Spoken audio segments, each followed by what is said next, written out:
Ma sœur s'est moquée de moi, où sont ton mari et tes enfants? Ah, c'est vrai, tu n'en as pas. Mes parents ont ri. Alors j'ai dit, où est votre argent? Ah, c'est vrai, c'est moi qui vous entretenais, jusqu'à aujourd'hui. Le silence est tombé. Et cette nuit-là, tout a basculé. C'est une histoire vraie, mon histoire. Et elle commence bien avant cette nuit-là. Elle commence par une vie entière passée dans l'ombre, une vie à être la fille, facile, la, tranquille. Celle qu'on pouvait oublier sans conséquence. Mais ce jour-là, l'oubli est devenu une insulte. Et l'invisible est devenu un témoin. Avant de vous raconter en détail l'humiliation, la trahison et la chute qui a suivi, j'aimerais savoir d'où vous m'écoutez. C'est incroyable de penser que mon histoire puisse traverser les frontières. Dites-moi dans les commentaires depuis quelle ville ou quel pays vous m'écoutez, et quelle heure il est chez vous en ce moment. C'est une façon pour moi de me sentir un peu moins seul en partageant cela. Maintenant, laissez-moi vous emmener avec moi. Tout a commencé sur l'autoroute A89, quelque part entre Lyon et la Dordogne. Ma vieille Renault Clio peinait dans les montées. L'habitacle sentait ce mélange familier de térébenthine, de poussière de bois et de vieux tissus, l'odeur de mon travail. Je suis Clarisse, j'ai 34 ans, et je suis restauratrice d'art. Mon travail consiste à gratter patiemment, millimètre par millimètre, des couches de saleté et de vernis jaunis pour révéler la vérité cachée en dessous. C'est un travail lent, méticuleux, solitaire. Un travail qui me correspond, ou peut-être, un travail dans lequel je me suis réfugiée. Je roulais depuis plus de 4 heures. Ma destination? Le domaine de Haute-Fage, un de ces manoirs de luxe près de Bergerac, loué à prix d'or pour le mariage de ma sœur aînée, Mathilde. Mathilde, 38 ans, responsable des relations publiques pour une grande marque de champagne. Elle est tout ce que je ne suis pas, brillante, bruyante, exubérante, et le centre absolu de l'univers de mes parents. Elle, investissement, de la famille. Mon téléphone a vibré sur le siège passager. Je l'ai regardé d'un œil. Un message de ma mère. Je n'avais pas besoin de le lire pour savoir ce qu'il contenait. Clarisse, je compte sur toi. Aujourd'hui, c'est le jour de Mathilde. Ne fais rien qui puisse la contrarier. Ne fais pas de vagues, Clarisse. Sois gentille, Clarisse. Laisse ta sœur, Clarisse. C'était la bande-son de ma vie. Ne pas faire de vagues, dans le langage de ma mère, signifiait une chose, disparaît. Sois invisible. J'ai serré le volant. J'étais la fille, fonctionnelle.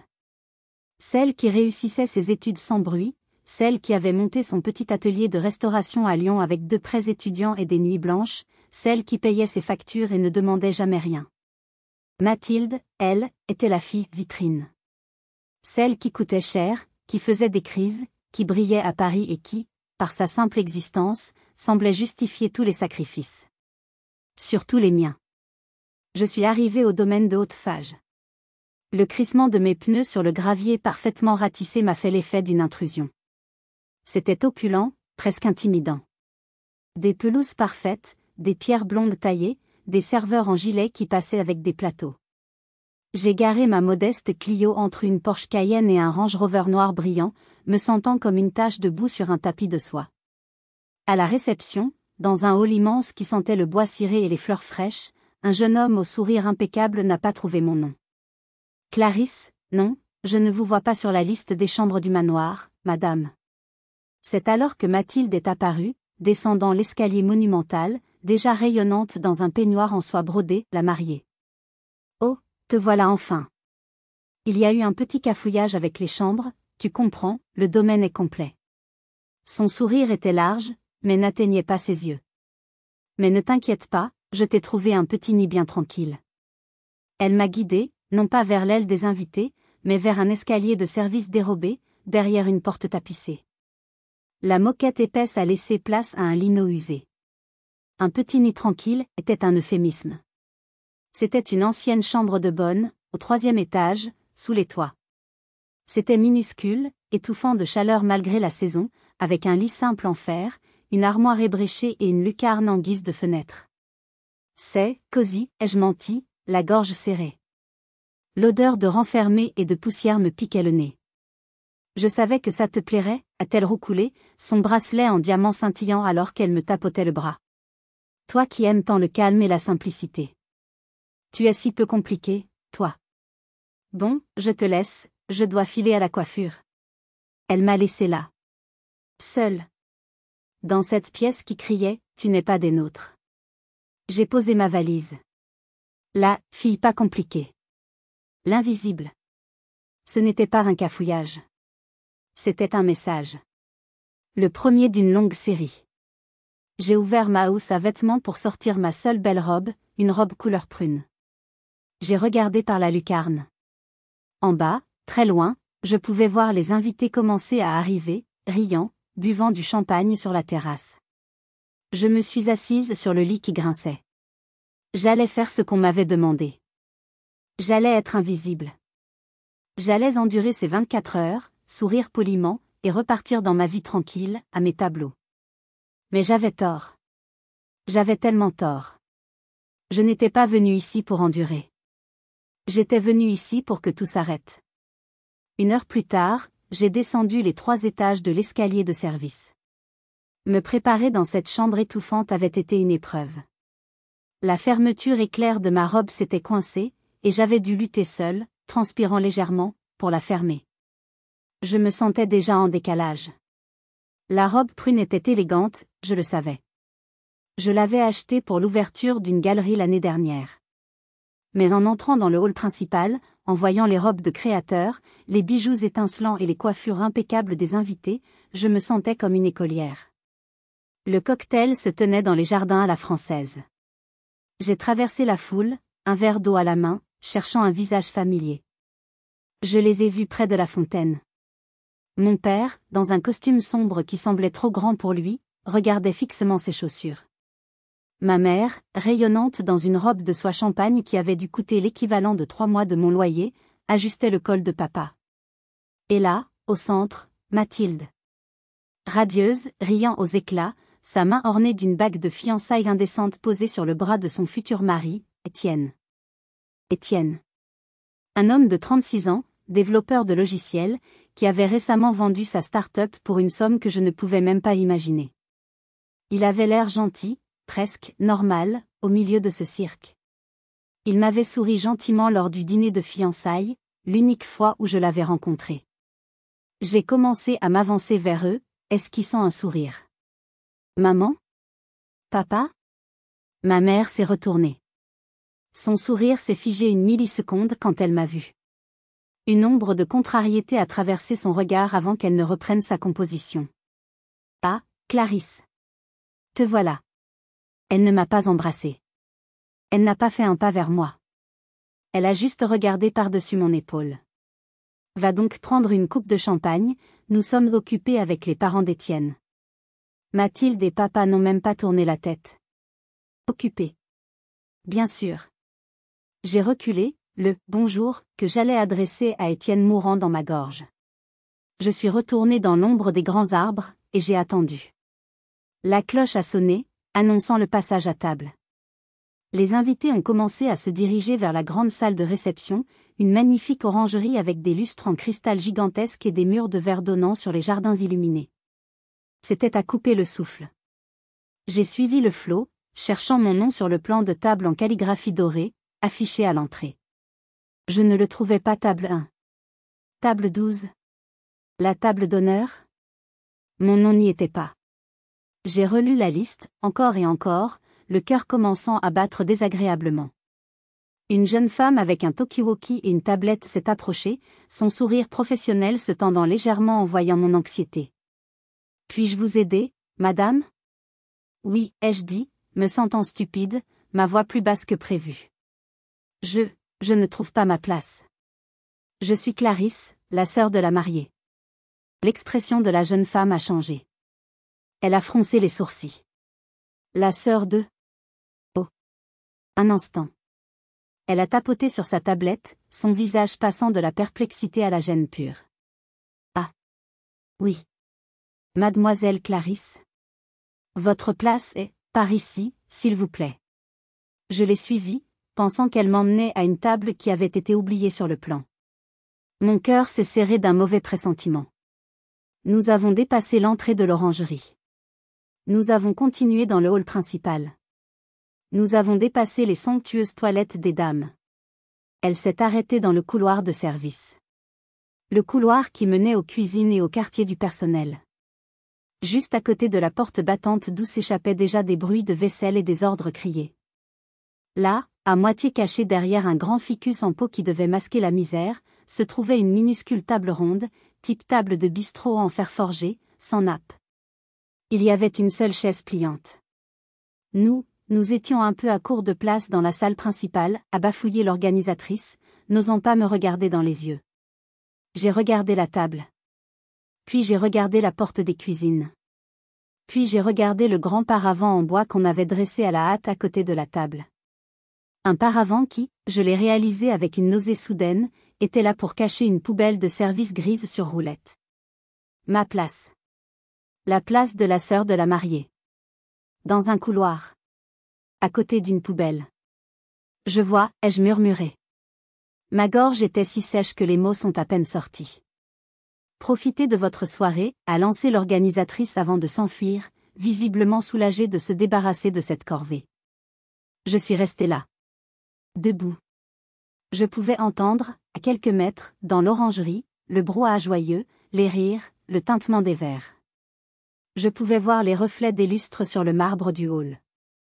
Et devant moi, j'avais une chaise pliante, une porte battante, et l'odeur.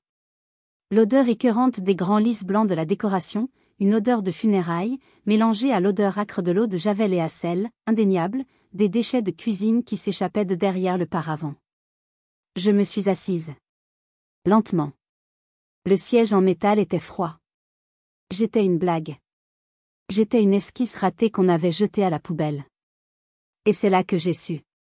Ce n'était pas un cafouillage. Ce n'était pas un manque de place. C'était un message. Clair, net et brutal. Tu n'existes pas. Je suis restée assise là pendant ce qui m'a semblé être une éternité. 20 minutes, peut-être. L'entrée des mariés a été annoncée. Des applaudissements ont éclaté, étouffés par la distance et les murs. Personne n'est venu me voir. Ni ma mère, ni mon père. Aucun d'eux n'avait remarqué que la chaise, Clarisse, à leur table était vide. Ou, plus probablement, ils savaient exactement où j'étais et ils l'acceptaient.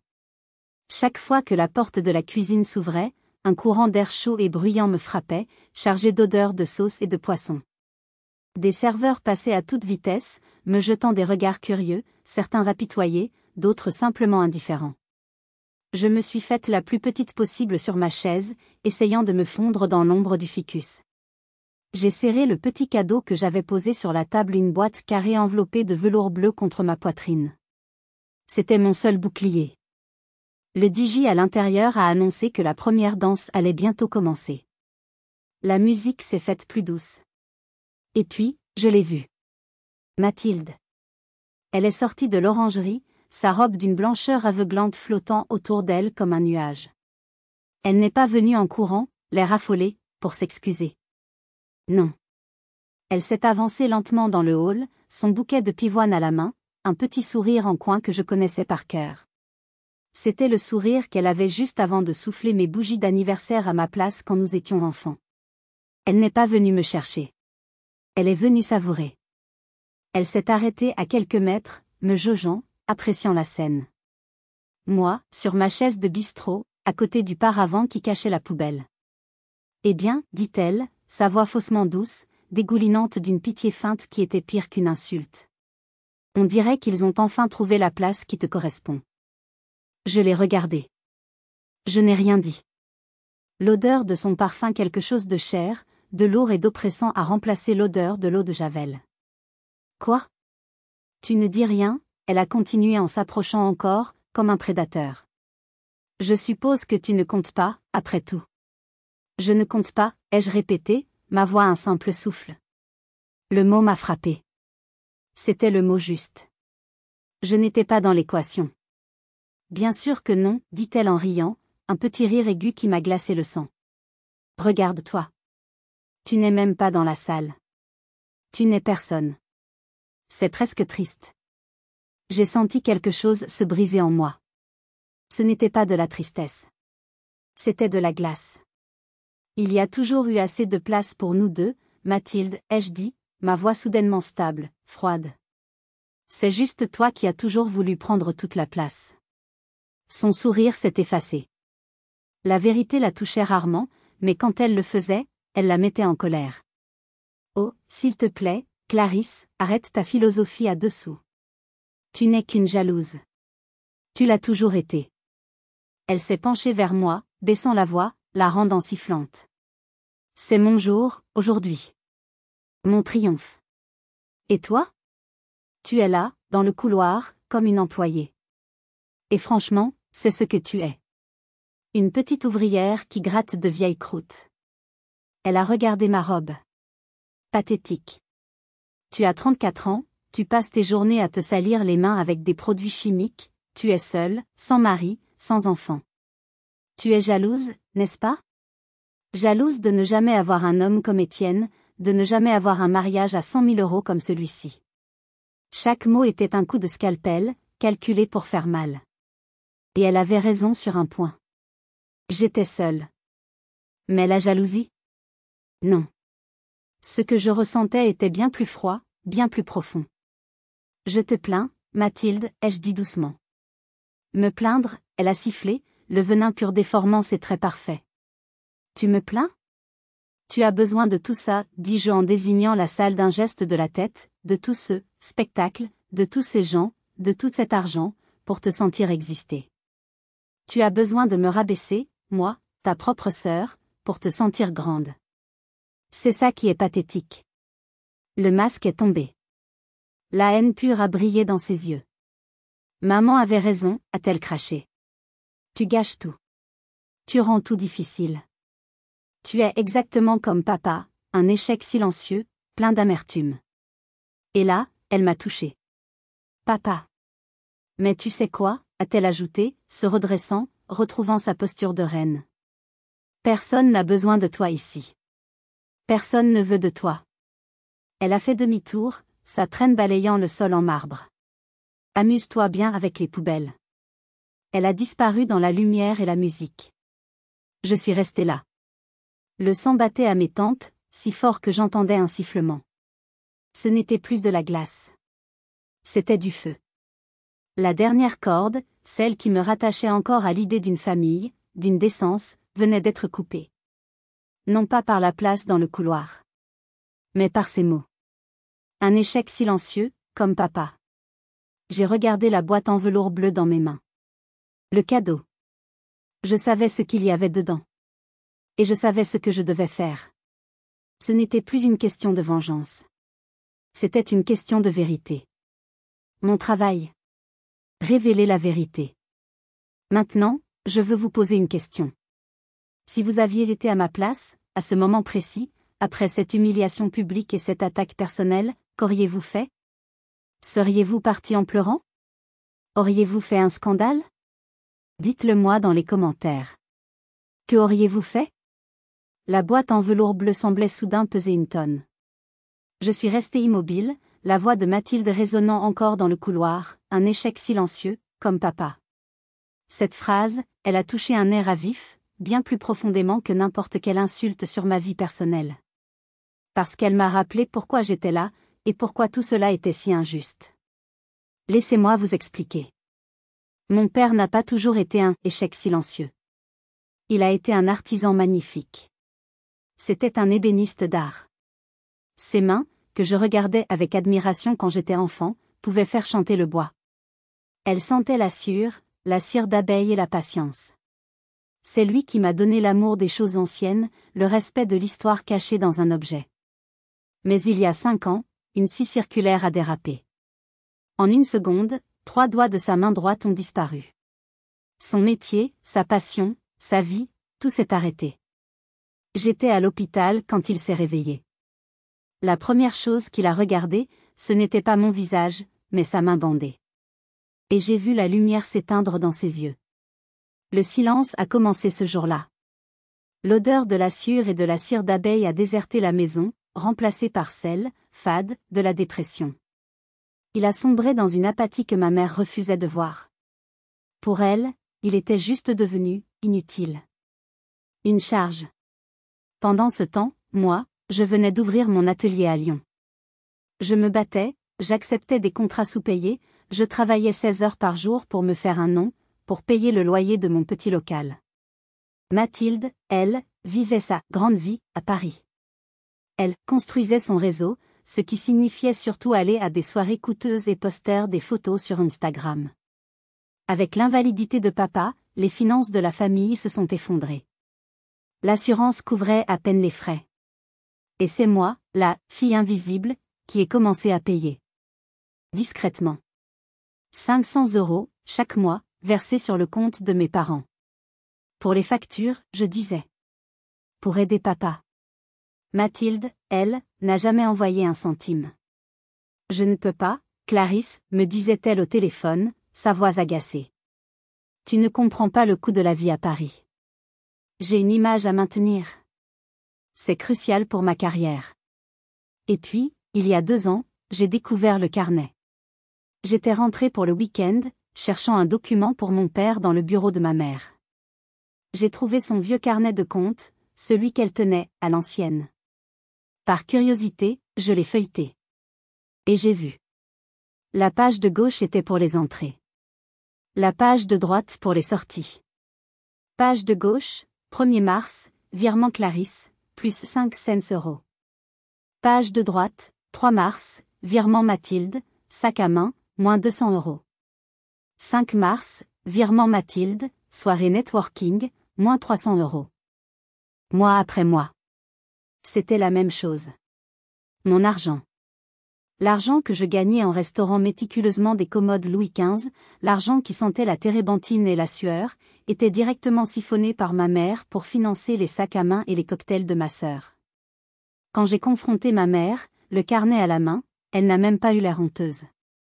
Elle a levé les yeux de son magazine, agacée par mon interruption. Mais Clarisse, tu dois comprendre. Mathilde, elle, est dans le monde. Elle a besoin de ces choses pour réussir, pour trouver un bon mari. C'est un investissement. Toi, tu t'en sors toujours, tu es simple, tu n'as pas besoin de tout ça. Un investissement. J'étais le revenu, elle était l'investissement. J'ai arrêté d'envoyer l'argent ce jour-là. Notre relation, déjà froide, est devenue glaciale. Et maintenant, l'investissement de ma mère portait ses fruits. Un mariage à 100 000 €, payé par Étienne. Mathilde avait réussi. Elle avait trouvé son bon mari. Et moi, l'échec silencieux, j'étais dans le couloir, à côté des poubelles. La semaine dernière, j'avais appelé ma mère. Une dernière tentative de, je ne sais pas, de connexion. Je lui ai parlé du mariage. Elle m'a dit à quel point ils étaient fiers. C'est l'aboutissement de tout, Clarisse. Tu devrais être heureuse pour elle. J'ai repensé à ce carnet. J'ai repensé à mes mains abîmées par les solvants, et aux siennes, manucurées, tenant un sac de luxe payé avec mon travail. J'ai regardé la boîte en velours bleu. Non, ce n'était pas un simple cadeau. C'était le bilan des comptes. Et ce soir, j'allais solder la facture. La boîte en velours bleu. Elle n'était pas censée contenir ce qu'elle contenait. À l'origine, j'avais acheté un simple cadre en argent massif. Un cadeau neutre, impersonnel, cher mais sans âme. Parfait pour la relation que nous n'avions pas. Mais il y a 3 semaines, tout a changé. Le hasard. Ou peut-être le destin. J'étais dans un café à Lyon, près de mon atelier, en train de prendre un déjeuner rapide. Une jeune femme à la table voisine pleurait discrètement dans son téléphone, sa voix brisée par la colère et l'injustice. Elle ne peut pas me faire ça. Pas comme ça. Quand elle a raccroché, nos regards se sont croisés. J'ai vu sa détresse. Je lui ai offert un mouchoir. Elle s'appelait Manon. Elle venait d'être licenciée. Elle était l'assistante personnelle de Mathilde à Paris. Nous avons parlé pendant 2 heures. Manon était dévastée, furieuse.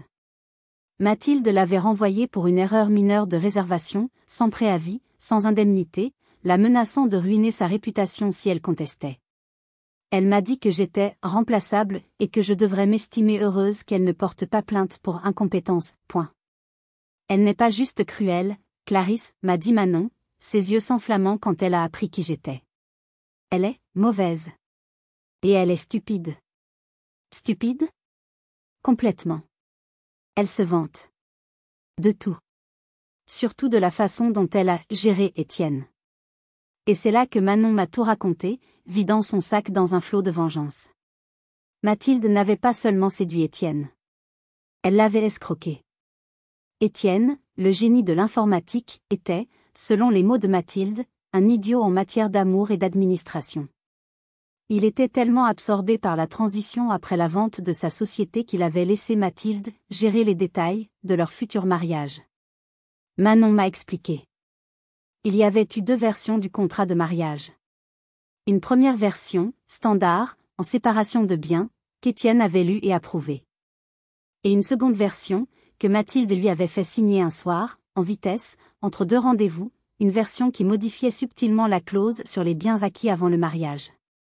Cette version, que Manon avait du scanner, faisait d'une grande partie de l'argent de la vente de sa start-up un bien commun en cas de divorce. Mais ce n'était pas le pire. Elle a fait ça la semaine dernière, m'a dit Manon, sortant son téléphone, ses doigts tremblants de rage. Elle était si fière d'elle qu'elle m'a envoyé ça pour que je le classe dans ses dossiers personnels. Je crois qu'elle voulait que je voie à quel point elle était maligne. C'était une capture d'écran d'un ordre de virement. Un virement de 50 000 €. Depuis le compte personnel d'Étienne vers un compte numéroté en Suisse. Un compte au nom de Mathilde. Elle a imité sa signature électronique, a murmuré Manon. Elle m'a dit en riant que c'était son assurance personnelle, au cas où le génie se réveillerait.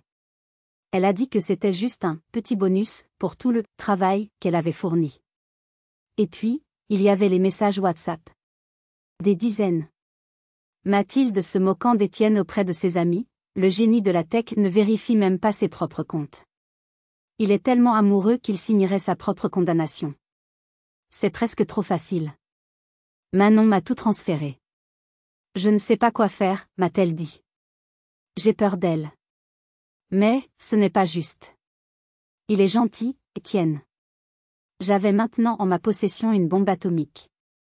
Pendant 3 semaines, je n'ai rien fait. Je me suis dit que ce n'était pas mes affaires.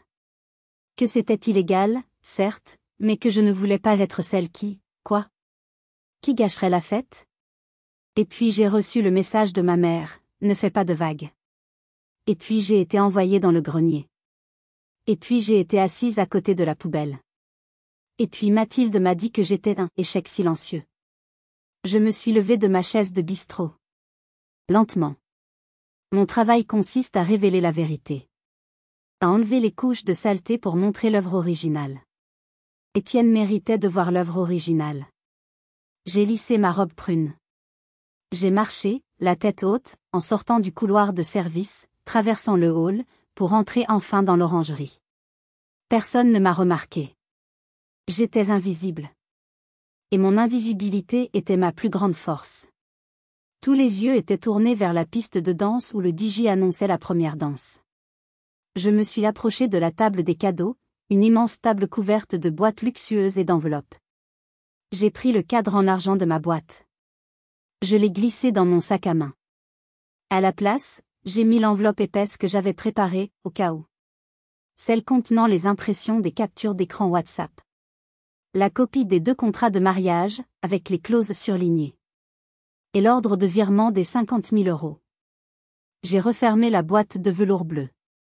Je l'ai posée bien en évidence, au sommet de la pile. Puis, j'ai fait demi-tour et j'ai quitté la salle. Je n'ai pas regardé en arrière.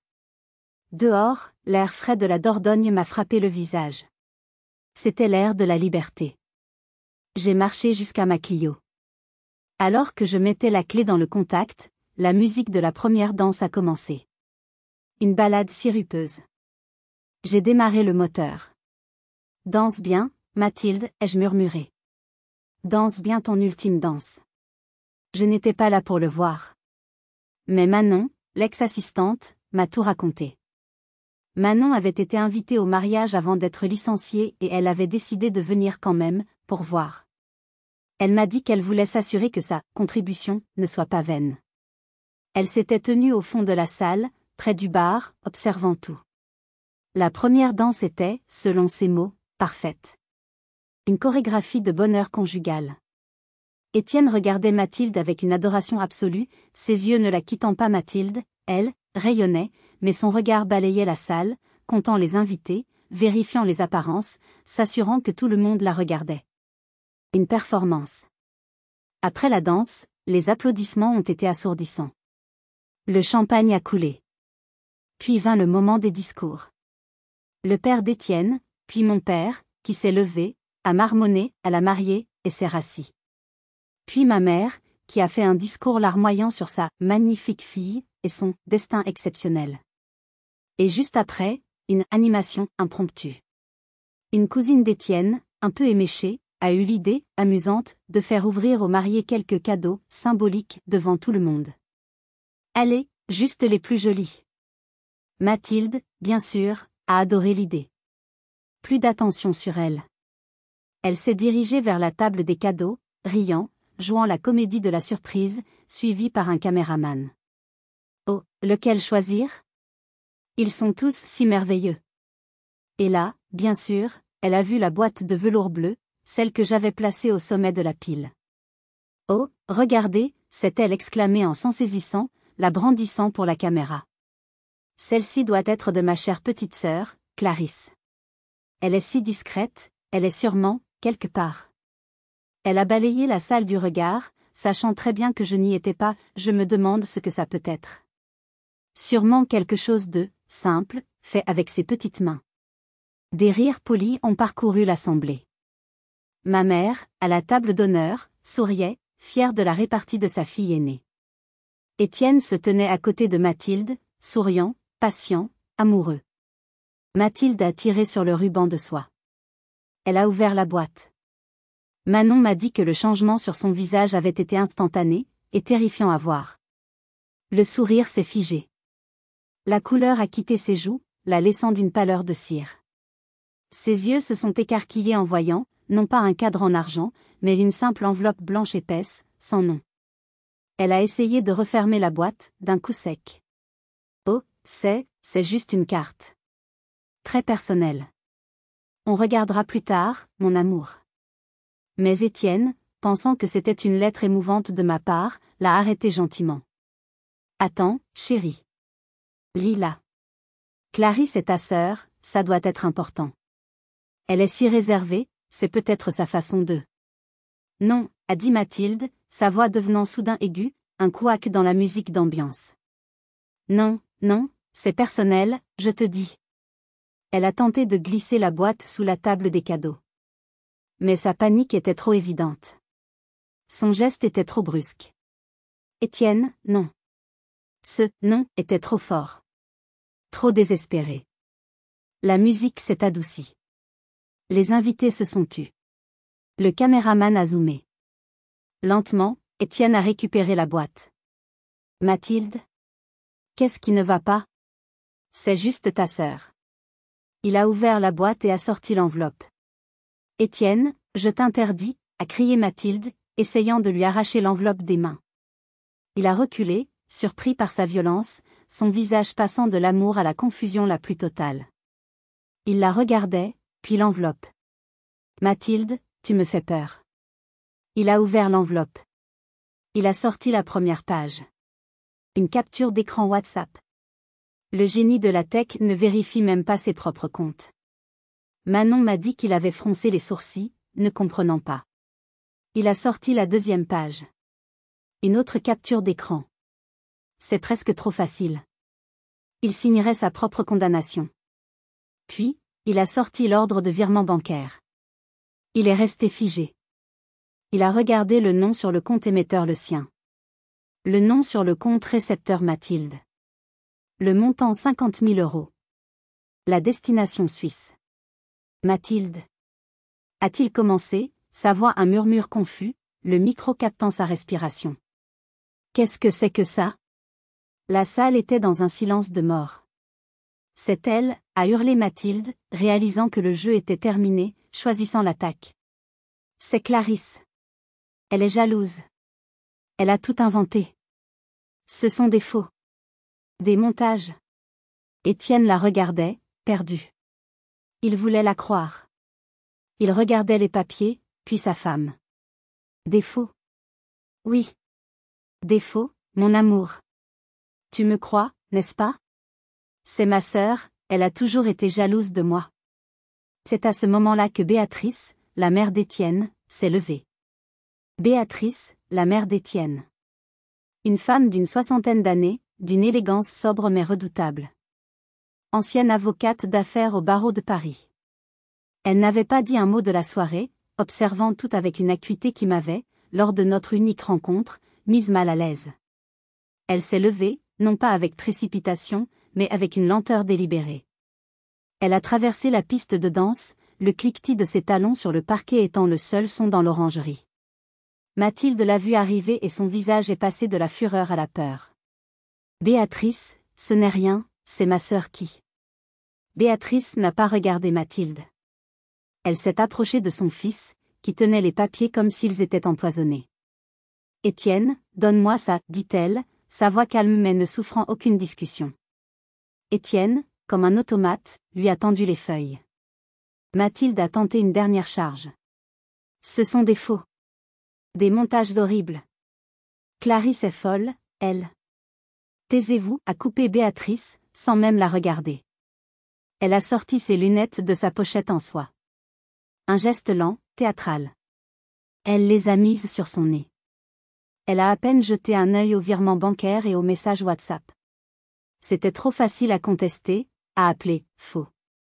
Elle s'est concentrée sur les 2 copies du contrat de mariage que j'avais imprimées côte à côte, la version originale en séparation de biens, et la version modifiée, celle signée. Le silence était si total qu'on pouvait entendre le bourdonnement des lustres. Béatrice a comparé les 2 versions. Elle a regardé la clause surlignée. Puis elle s'est attardée sur la dernière page. Sur les signatures. Elle a relevé la tête. Elle n'a pas regardé Mathilde. Elle n'a pas regardé les invités. Elle a regardé son fils. Puis, elle a pris le micro du DJ, qui était posé sur la table à côté. Elle l'a allumé. Un léger pop a fait sursauter tout le monde. Sa voix était calme, claire et tranchante comme du verre. Mathilde. Je suis avocate. Ou du moins, je l'ai été pendant 35 ans. J'ai vu plus de contrats et de signatures que vous n'avez bu de coupes de champagne. Elle a levé le contrat modifié. Ceci n'est pas la signature de mon fils. Un cri étranglé est sorti de la gorge de Mathilde. C'est un faux, a continué Béatrice. Un faux assez grossier, d'ailleurs. Vous avez de la chance de ne pas avoir choisi une carrière dans la contrefaçon. Un murmure d'horreur a parcouru la salle. Un faux, a repris Béatrice, son ton se durcissant, est un terme juridique. Le terme courant est falsification de documents. C'est un délit pénal. Tout comme le virement de 50 000 €, qui, je suppose, est tout aussi faux que cette signature. Étienne était immobile, comme pétrifié. Il regardait sa femme, comme s'il la voyait pour la première fois. Il a repris les papiers des mains de sa mère. Il a regardé le virement de 50 000 €. Mathilde, dit-il, sa voix brisée, le contrat, c'est une chose. Mais ça, cet argent, c'est mon argent. C'est du vol. Non, a crié Mathilde, devenant hystérique. Non, Étienne, c'était un cadeau. Tu m'avais dit que je pouvais. C'est Clarisse qui manipule tout. C'est elle. C'est elle qui m'a mis ces idées dans la tête. C'est elle qui a tout falsifié. Elle s'est tournée vers la foule, cherchant du soutien. Vous voyez. Vous voyez ce qu'elle me fait? Le jour de mon mariage. Ma propre sœur. Mais le regard de la foule avait changé. Ce n'était plus de la confusion. C'était de la pitié, mêlée de dégoût. Béatrice a repris la parole, calmement. Mademoiselle Clarisse n'a rien inventé. J'ai reçu une copie de ces mêmes documents ce matin. Un nouveau choc. Mathilde s'est figée.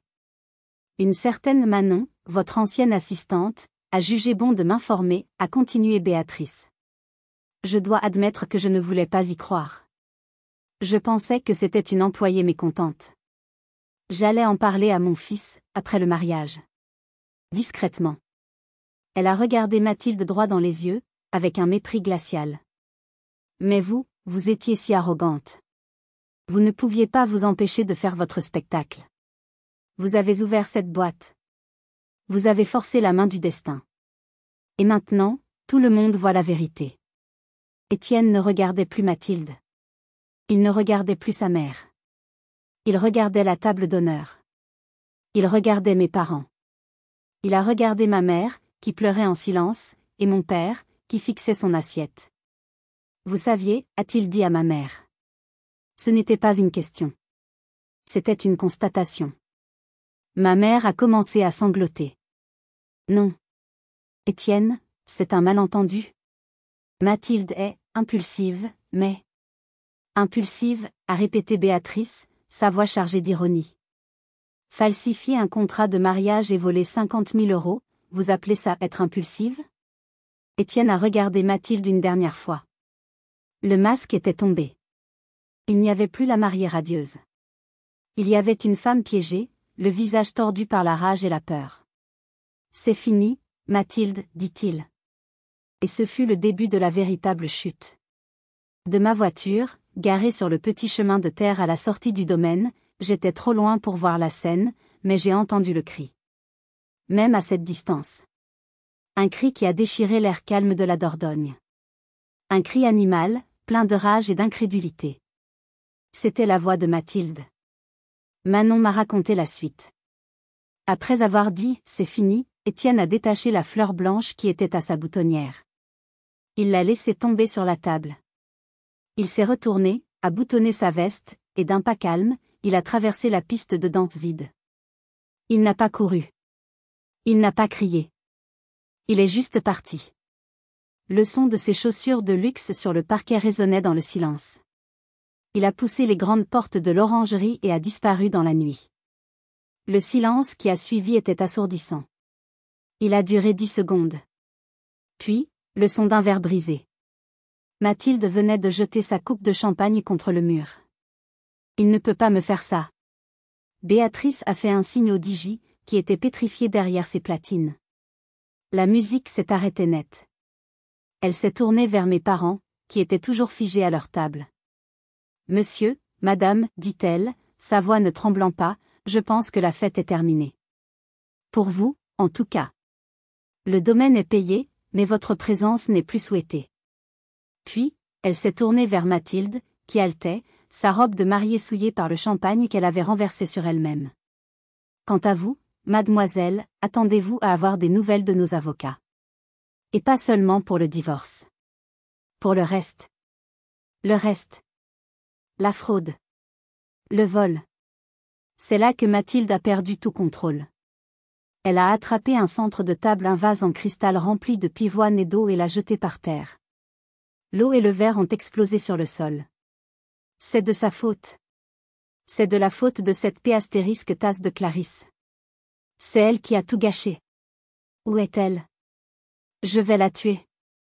Elle s'est avancée vers ma mère, l'attrapant par les épaules, la secouant. C'est ta faute. Tu savais.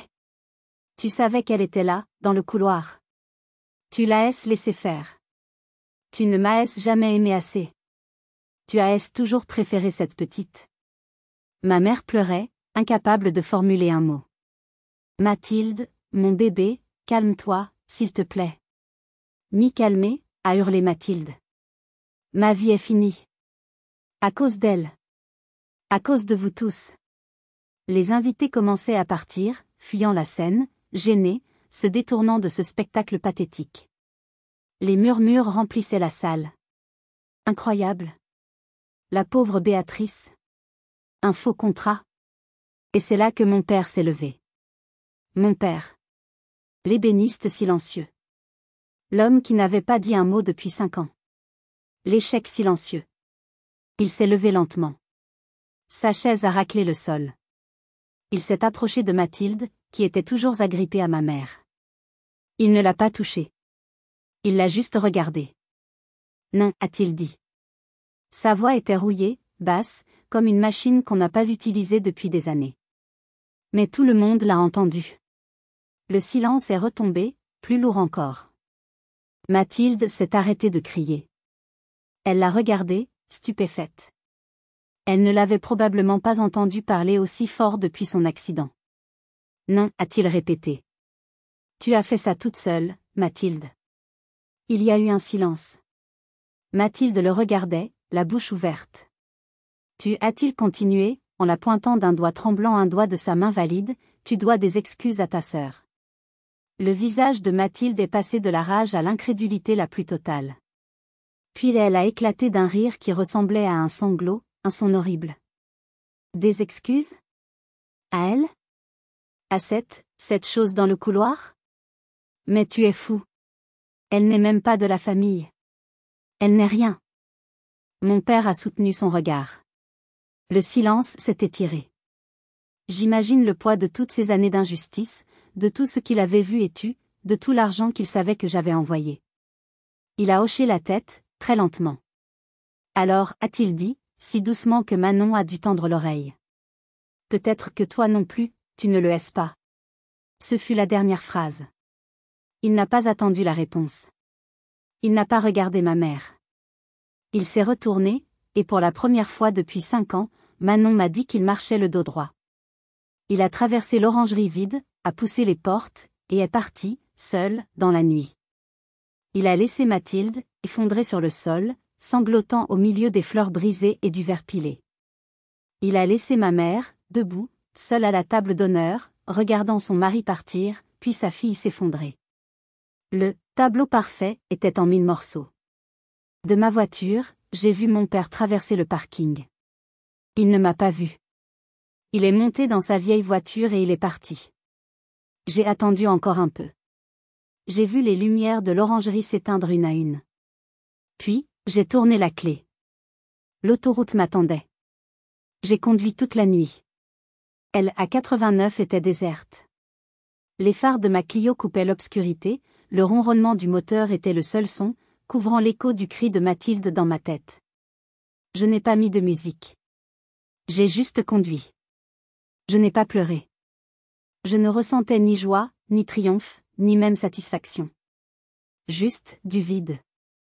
Une immense fatigue. Le genre de fatigue qui vient après une opération chirurgicale à cœur ouvert. On a enlevé la tumeur. La plaie est propre, mais elle est béante. Je suis arrivé à Lyon alors que le ciel commençait à pâlir à l'est, passant du noir à un bleu-gris brumeux. La ville était endormie. J'ai garé ma Clio dans ma rue habituelle. L'odeur de la boulangerie qui commençait à cuire ses premières baguettes flottait dans l'air. Une odeur normale. Une odeur de vie réelle. Mon appartement était silencieux. Il sentait comme toujours, le café froid de la veille, la poussière de bois, et cette odeur chimique mais familière de la térébenthine. L'odeur de mon travail. L'odeur de ma vie. J'ai posé mes clés dans le vide-poche. J'ai enlevé la robe prune et je l'ai laissée tomber sur le sol, comme une vieille peau. J'ai branché mon téléphone, que j'avais éteint en partant. Il a vibré, puis s'est allumé, et a explosé. Une avalanche de notifications. 22 appels manqués de maman. 10 appels manqués de papa. Et des messages. Des dizaines. Je me suis assise à ma table de cuisine, la lumière grise de l'aube remplissant la pièce, et j'ai lu. Maman, Clarisse, décroche, je t'en supplie. C'est un cauchemar. Maman, tu as ruiné ta sœur. Tu as tout détruit. J'espère que tu es fière de toi. Maman, comment as-tu pu être si cruelle? Si jalouse? C'est ton sang. Maman, Étienne est parti, Béatrice va nous poursuivre, c'est ta faute. C'est toujours de ta faute. Maman, je ne te le pardonnerai jamais. Tu n'as plus de famille. Je les ai lus, un par un, sans émotion. C'était comme lire le rapport d'un expert sur un tableau endommagé. Les mots étaient durs, mais ils ne m'atteignaient plus. Ils décrivaient une réalité qui n'était plus la mienne. Tu n'as plus de famille. Peut-être. Puis, il y avait les messages de papa. Papa, Clarisse, où es-tu? Dis-moi que tu n'es pas sur la route. Papa, j'espère que tu es bien rentré. Papa, nous devons parler. Papa, je suis chez moi. Pas à la maison. Chez moi. Dans mon ancien atelier. Papa, Clarisse, je suis désolée. Et enfin, le dernier, envoyé il y a 1 heure, à l'aube, Papa, je suis désolée. Pour tout. Pour le silence. Pour ne pas t'avoir défendu. S'il te plaît, parle-moi. Quand tu seras prête. Je suis restée longtemps à regarder ce message. Je suis désolée. 2 mots que je n'avais jamais entendus de sa part. 2 mots qui pesaient plus lourd que les 30 messages haineux de ma mère. Je me suis fait un café, le plus fort possible. Je ne suis pas allée me coucher. Je suis entrée dans mon atelier. La lumière grise du matin filtrait par la grande verrière, illuminant la poussière en suspension. Sur mon chevalet, un tableau du XVIIIe siècle attendait. Une nature morte. Elle était couverte d'un vernis si épais et si sale qu'on devinait à peine les couleurs dessous.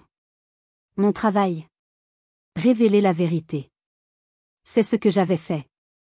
J'avais enlevé la couche de saleté, le vernis brillant mais faux que ma famille avait appliqué pendant 30 ans.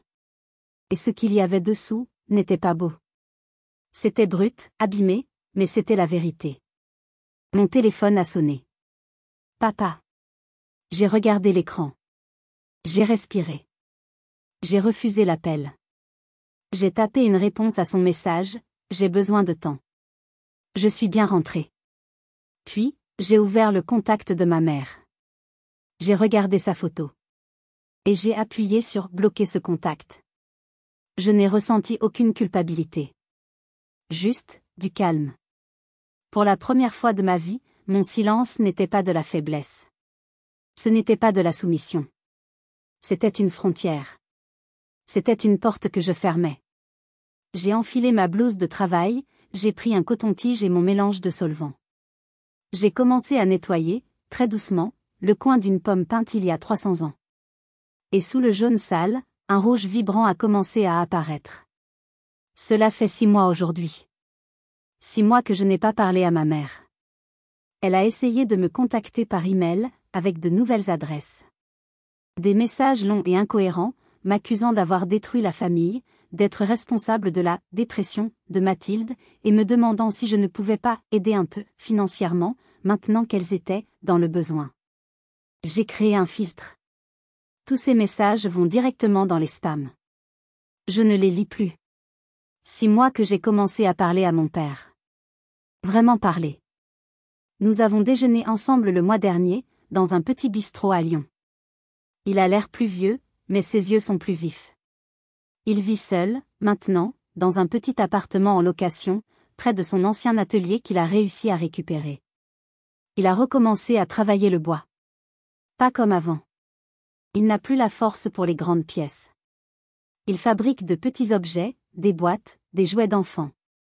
Il m'en a offert un petit oiseau en merisier, parfaitement poli.